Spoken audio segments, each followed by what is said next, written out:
This video is about screening resumes. Screening resumes is the process of reviewing candidates' resumes to determine who is the most qualified. It's about figuring out who meets the requirements of the position you're trying to fill. So once a job posting has closed, applicant skills, experience, and educational background, everything that's included in their resume will be evaluated against those requirements. The goal is to identify the most promising candidates, the people who are most likely to succeed in that role, and who merit further evaluation in the form of an interview. The biggest thing to consider when it comes to screening resumes is bias. Bias is sneaky. It will often influence the decision making process in subtle ways, causing us to make decisions based on assumptions rather than objective criteria. Here are a couple of examples. Affinity bias is when we end up favoring candidates who are similar to us. For example, candidates who attended the same university, grew up in the same area, and have the same hobbies or look the same. So maybe you look similar in terms of age and race and gender expression. Confirmation bias is when we unknowingly seek information that conforms our pre existing beliefs. We might also discount information that contradicts these beliefs.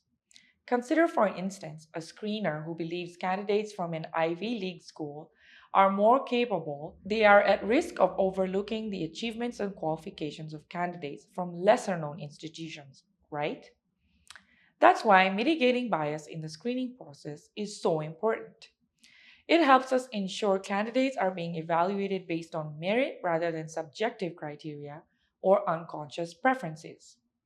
Not only will this help us select the best candidate, it's also going to help us build a more diverse organization. And this is huge because its studies have shown that more diverse organizations are more profitable.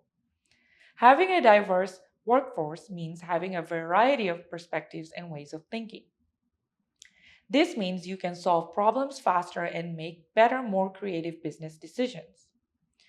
Reducing bias in the screening process is also going to help you avoid the legal challenges and reputational damage associated with discriminatory hiring practices. So, here are five best practices for organizations looking to mitigate bias in the resume screening process. Number one, first, develop a standardized list of criteria based on the job description and evaluate each resume based on those criteria. This approach is going to help screeners focus on specific qualification and competencies, meaning there's less room for subjectivity. Number two, remove identifying information from resumes. So things like names, date of births, and even educational institutions.